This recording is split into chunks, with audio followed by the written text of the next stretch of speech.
మన ఊటీ న్యూస్కి స్వాగతం.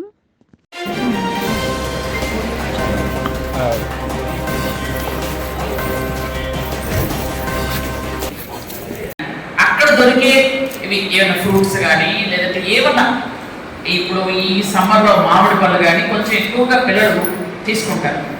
మళ్ళీ రాగానే పిల్లలు అందుకే ఇబ్బంది పడతారు.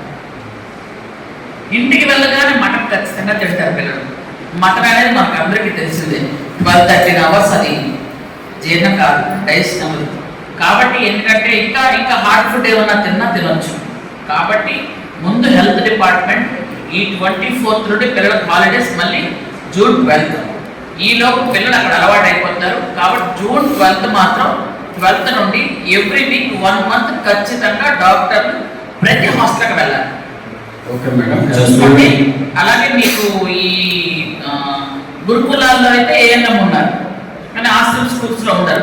కాబట్టి అక్కడ ఖచ్చితంగా వారానికి 2 సార్లు కానీ 3 సార్లు కానీ ఏఎన్ఎంస్ పంపించండి. తీవ్రంగా కలుసుకోవాలి. పంపించి సిక్ రూమ్ ఉంటే మాత్రం వెంటనే క్లియర్ చేయండి. ఇది తర్వాత గర్భిణీస్ కోసం అయితే మాత్రం కొంచెం చాలా జాగ్రత్తగా నార్మల్ డెలివరీలకి ఎక్కువ ట్రై చేయండి. కొంచెం దృష్టి పెట్టండి. బర్త్ వెయిటింగ్ హాల్లో ముందుగానే 4 days 5 days ముందే వాళ్ళని ఉంచండి. అవసరమైతే 1 week ఉంచండి, నష్టమే లేదు. కానీ ఎక్కడ కూడా ఏ డోలీ మొత్తం ఏ తల్లి కూడా మధ్యలో ప్రసవం అయిపోయిందను. ఎందుకంటే కుక్కలకి పందులకి ఆవులకు కూడా ఒక చెట్టు చాటును ఎక్కడికో వెళ్ళి పిల్లలకి అంటున్నాయి. మన రోడ్డు మీద ఒక ఆడపిల్ల దట్టు అది మరో జన్మ, పునర్జన్మ.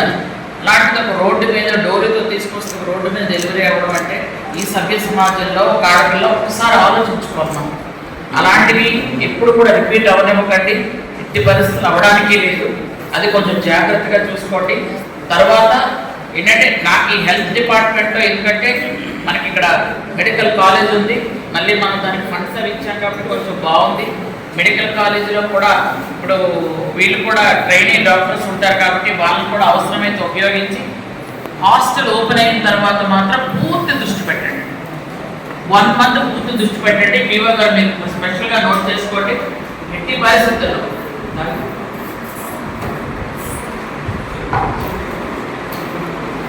ఓకే మా డీడీ గారు మీరు పూర్తిగా కోఆర్డినేట్ చేసుకోండి.